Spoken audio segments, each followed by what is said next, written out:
자, 그런데 윤석열 총장의 조국 전 장관을 다루는 시기, 다루는 타이밍, 뭔가 공통점이 있습니다. 문재인 대통령이 한국을 비우면 검찰이 뭔가 와장창 들어간다는 거예요. 이번에도 마찬가지였습니다. 그거 참 신기해요. 함께 보시죠. 문출국 직후 영장, 윤석열의 타이밍. 뭐 약간 공통점이 있어요. 일단 한번 볼까요? 하나씩. 9월 3일 문재인 대통령이 동남아 3개국 순방할 때 동양대랑 서울대 압수수색 들어갔죠. 확 들어갔죠. 훅. 9월 23일 문재인 대통령이 유엔 총회차 미국에 출국했을 때 조국 방배독 자택 훅 압수수색 들어갔죠. 그리고 12월 23일 문재인 대통령이 이번에도 중국의 베이징에 출국했을 때 조국 전 장관에 대해서 영장을 훅 청구해버렸죠. 이거는 타이밍 쟀네 쟀어 라는 얘기가 지금 나오고 있어요. 김병민 박사님. 네. 검찰이 잰 거예요, 확실히 윤석열 총장이? 두 가지 평가가 있는데요. 하나는 대통령에 대한 최소한의 배려다. 청와대 집무실에 앉아있는데 그런 상황이 이루어지게 되면 얼마나 불편하겠습니까? 예. 또 다른 측면에서 바라봤을 때는 문재인 대통령이 집무실에 버젓이 있는 상황에도 불구하고 청와대를 향해서 전격적으로 압수수색이 들어갔던 게 바로 얼마 전 일입니다. 그러다 보니까 이런 타이밍을 일부러 쟀다기보다는 윤석열 검찰총장 입장에서는 좌고우면하지 않고 여기에 대해서 대통령이 해외 순방 중이든 청와대 집무실에서 일을 하고 있든지 간에 본인이 압수수색을 하거나 아니면 구속영장을 쳐야 되면 반드시 칠 수밖에 없다라고 하는 의지의 표현을 보였다는 평가도 있습니다. 그러니까 지금 현재 관련된 내용들에 대한 조사는 거의 다 마무리가 된 상황으로 보이는데요.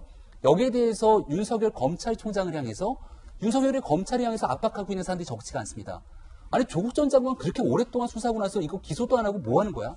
그러고 나서 보니까 오히려 문재인 정부와 조국 전 장관에게 정치적인 치명상을 입히기 위해서 정경심 교수만 탈탈 털고 난 뒤에 조국 전 장관은 아무 일도 없는 것 아니야? 라고 하는 비판의 목소리들이 있는 것 같은데 검찰에서는 그렇기 때문에 올해 연말까지는 관련된 조국 전 장관 사건을 마무리 짓겠다고 공언한 바가 있거든요. 지금 수차례 얘기가 나오고 있는 것처럼 일단은 조국 전 장관이 감찰을 무마를 지시했다라고 하는 최종 책임자이기 때문에 조국 전 장관에 대한 구속영장을 일단 넘어서야 될 첫 번째 관문으로 봅니다. 그러고 나가게 된다면 얼마 전에 우리가 한 조간사설 말씀드린 적이 있는데요. 바로 유재수 전 부시장에 대한 비리 면허증은 과연 누가 발부했을까에 대한 얘기들을 충분히 나눴던 적이 있는데 현재로서는 조국 전 장관이 발부했다고 보는 사람은 많지 않은 것 같습니다.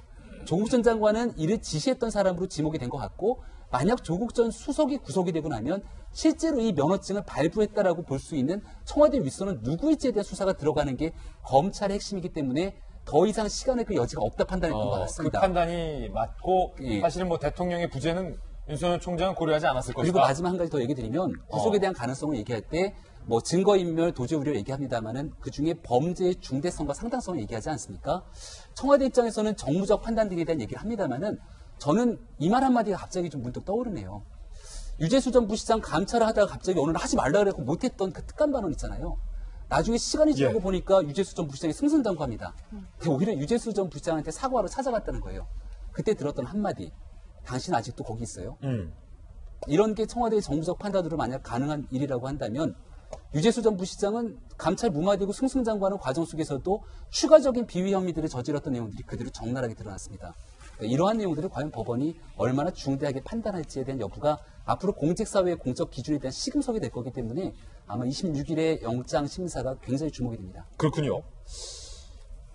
문재인 대통령이 나갈 때마다 뭔가 조 전 장관에 대한 강도 높은 수사를 한 거는 뭔가 우연이다. 네, 저는 우연이라고 봅니다. 우연이다. 근데 박윤진 의원님, 이게 대통령의 페르소나라고 했잖아요. 조 전 장관 잘 나갈 때.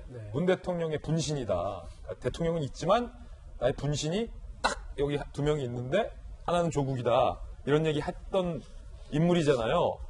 윤 총장이 대통령이 부재 때 그 대통령의 분신을 압수수색하고 영장까지 친 게 대통령에 대한 배려라는 얘기도 나와요. 아니, 근데 뭐 역으로 생각을 해보세요. 만일에 검찰이 영장 쳐! 그런데 이번에 대통령 나가십니다. 그럼 치지 마! 이거 더 웃기잖아요. 그건 더 웃기다. 네, 이거 더 웃깁니다. 예. 그리고 대통령 나간다고 치지 마.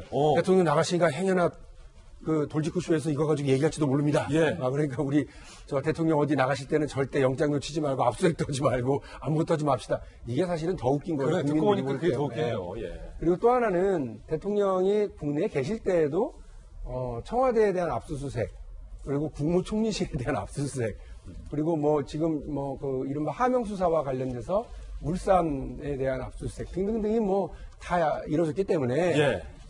이거는 이제 여러분 사실 미묘하다 생각하는 기분 탓입니다. 기분 탓이다. 네, 그냥 저는 윤석열 검찰총장은 그냥 본인이 얘기한 대로 이렇게 수사를 하는 거고, 우리 김진 기자가 물어보신 것처럼 예. 어떻게 보면 이제 배려한다라고 하는 사석에서는 그런 얘기 했다는 거 아닙니까? 예. 내가 대통령에게 지금 이렇게 안 하면 나중에 일이 더 커질 거기 때문에 충심을 다해서 한다. 나는 대통령에 대한 충정은 변함이 없다. 네. 물론 대통령 지지자들은 안 믿어요. 안 믿는다. 네, 안 믿습니다만 예. 그럼에도 불구하고 본인은 그렇게 생각하고 있는 것 같습니다. 근데 지금 정말 중요한 건 사실 대한민국에서 제가 여러 차례 얘기를 했습니다만 지난 한 30년 동안 검찰이 막 권력을 확장해 오고 있는 과정에서 지금 우리 국민들은 두 가지 불만이 있었습니다. 하나는 검찰이 살아있는 권력에게 너무 눈치를 봐요. 그래가지고 이미 죽은 권력을 잃은 사람들한테 가차없이 하고 살아있는 권력한테는 아무 소리도 못합니다. 그리고 또 하나는 검찰이 너무 무소불위해요. 그냥 자기들 마음대로 다 합니다. 예. 특히 정권 말에 가면 마음대로 해서 정권의 이른바 약점을 잡는 이런 모습까지 보여서 아주 불만이 많습니다. 근데 이 두 가지가 다 지금 이 현 시점에 2019년 12월에 달라지고 있다는 걸 보여줍니다. 하나는 살아있는 권력에 대한 수사를 지금 적극적으로 진행하고 있다는 하는 점 하나. 그리고 또 하나 정치권에서는 이 검찰의 힘을 빼기 위해서 공수처 관련 법안이 이 난리통 속에서도 앞서 우리가 다뤘던 그 필리버스터 난리통 속에서도 이게 지금 통과되기 직전에 와 있다고 하는 겁니다. 이 두 가지를 다 어쨌든 문재인 정부에서 검찰 개혁이라고 하는 그리고 검찰이 가져야 되는 자세와 관련돼서 국민적 불만을 넘어서기 위한 그 모습을 보여주고 있다라고 하는 점은 긍정적으로 이해를 해주시는 것이 고맙겠습니다. 예. 조 전 장관에 대한 구속 여부가 26일 오전 이후에 이제 드러나게 됩니다. 과연 여러분은 어떻게 예측하십니까? 구속이 된다라고 보십니까? 아니면 기각이 돼서 귀가할 것이라고 예측을 하십니까?